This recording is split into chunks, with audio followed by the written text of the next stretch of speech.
Hey guys, Dave from Nerdarchy, for nerds by nerds, hanging out with this nerd. Nerdarchy's Ted. And today we're talking about don't use a kobold, instead use this monster.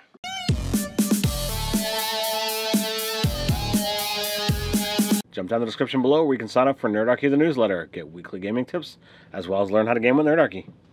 All right, man, we're diving back into don't use a kobold, instead use... What are we going to use instead? This time we're going to talk about using Boggles and Flumphs. That just boggles my mind.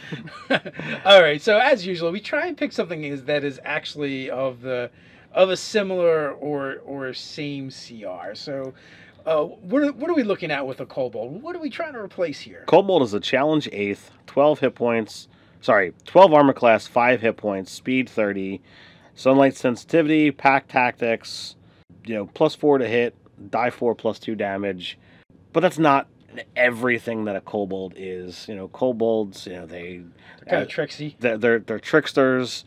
Their stats actually suck, all but dex, but they really they're known to be master trap makers, and all of that belies the stats that are written here. I've always kind of viewed them as wiser than this, because they're gonna fool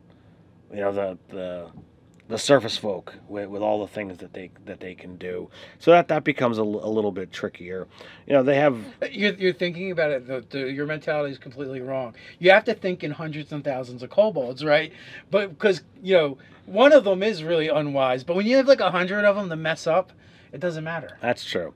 So strength in numbers, tunnelers and builders, that's what they're known for. I would say the role they fill is they're kind of tricksters. They're ambush monsters. They're going to use traps and hazards and that kind of stuff, and sheer numbers. So we had to come up with some monsters that are kind of similar. That are similar in CR. We like to stick with that, and kind of fill similar niches. So when we look at the options, I look at Flumph, and Flumph is a complete and utter derivation away from what one would think would be a suitable replacement for a kobold. They're lawful good. They're enemies of the dark races. But that's the perfect starting point. They consume the mental energies of dark creatures, typically psionic things. And they're typically want to go and share that information so that the nice, good adventurers can turn around and go beat those people up. Well, what happens if they get consumed by their own meal? They've feasted on so many dark energies and dark memories that they have been twisted and corrupted. They're not getting any more powerful, but maybe they are, maybe they're not, but they could be twisted, and all it takes is a little thing over here of, let me just scratch out this alignment and write in whatever I feel like, and now I can just use the same stat block and turn it against the party. Now they're going to be confused. No, I passed my Arcana check. Oh, these things are, good It's spirit. a Flumph, and you want to hug it. It's good spirits that walk that float around the Underdark, doing all of this stuff. I'm gonna go say hi, and it should communicate telepathically with me, and then it just starts spraying you. Spraying you with skunk spray. So what exactly can a Flumph do? So, armor class 12, hit points 7, pretty darn close to a kobold. It's got tendrils that it can attack with, exact same damage. But then it's got a stench spray. Each creature in a 15-foot cone, DC 10 dex save, or get coated in a foul-smelling liquid. The coated creature exudes a horrible stench for 1d4 hours. The coated creature is poisoned as long as the stench lasts, and other creatures are poisoned while within 5 feet of the coated creature. A creature can remove the stench on itself by using a short rest to bathe in water, alcohol, or vinegar. Typically, the DC is low, but if you've got couple of these guys, odds are the party's eventually going to fail their save. And also, they would make good minions, right? For maybe they were corrupted by a more powerful monster who's kind of like turned them into a hive mind, or infected their hive mind, and that's where the dark emanations are coming from. And Well, maybe those some part of their food, the psychic energy, they're sending back. they're both both kobolds and flumps are typically underground creatures. Well, what else lives underground that is highly psionic and evil? Are you thinking illithids or aboleths? Take your pick. my brain went towards mind flayers, illithids, feasting on illithids, for a while. And I say feast, liberally. It'd be very easy for the mind flayer to corrupt a whole bunch of flumps, and voila! Now they've got a whole new segment of creatures that should be good to go do their, or you can nix the mind flayer and go with the elder brain, like whatever. Maybe the mind flayer colony somehow has been wiped out, driven off, whatever, but the brain's still there somehow. And he's like, guys, and the only thing out there that can hear him are flumps, and he somehow takes over like a colony of flumps. A cloister? Yeah, and they start spreading or whatever. But this creates an interesting dynamic too, where maybe the flumps are hostile because of this. Whether it's a magical curse, it's a disease, psychic infection, whatever. But it's not the flump's natural state, and it's actually something that can be fixed. So now the players are stuck with this conundrum of killing flumps or trying to figure out how to save them because they're usually a goodly race. So that makes for some interesting things, and I'm certain you guys out there, have your own awesome ideas of how to use, flumps.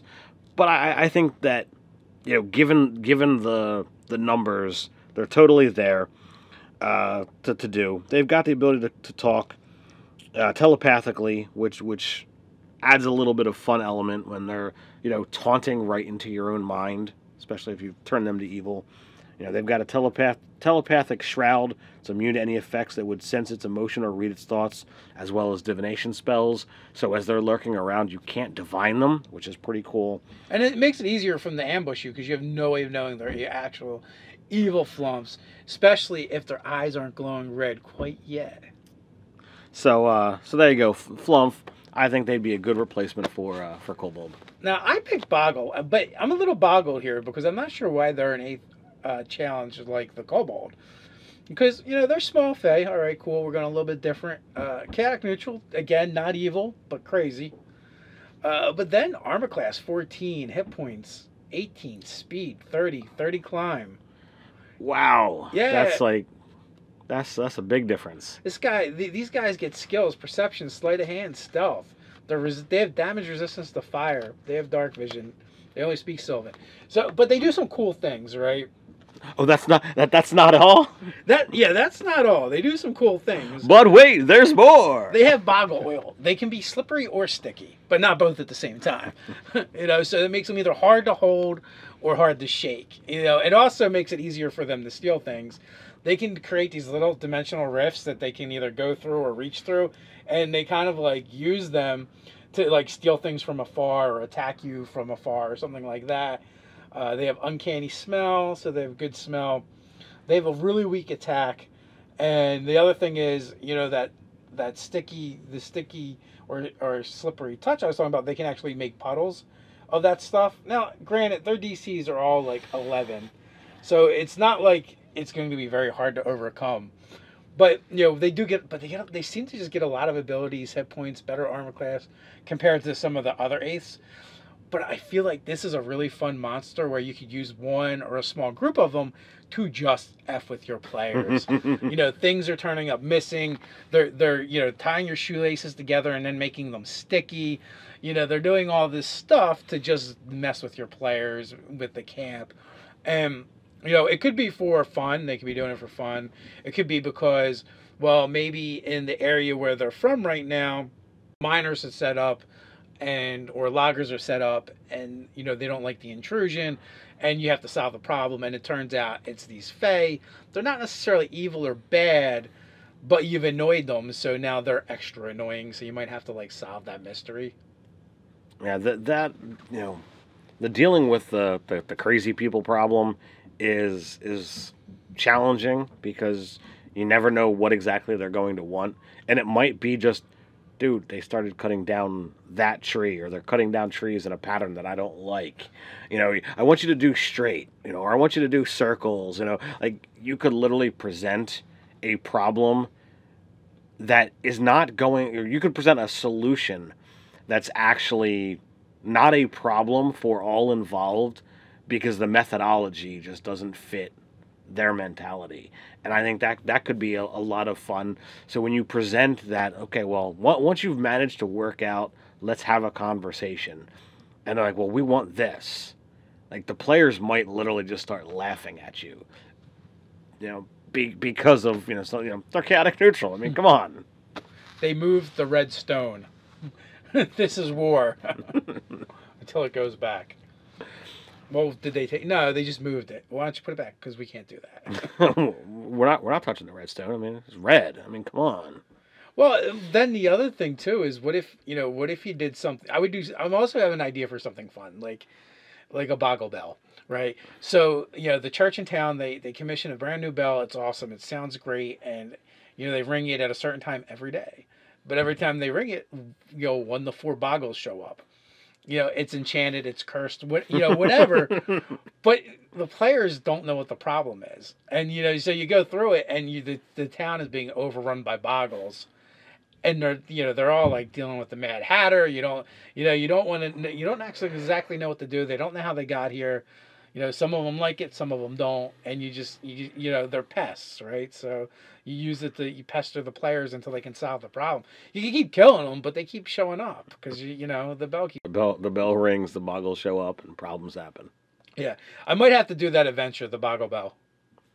Okay. And you know, the perfect way to start it too would be like maybe like a feud in town between two influential people or something, because these guys are playing tricks on them. Like, one, you know, maybe they're stealing from one and then planning it on the other one, and they're like, he's like, I don't know how it got here, and the other guy's like, I don't believe you, you're full of crap.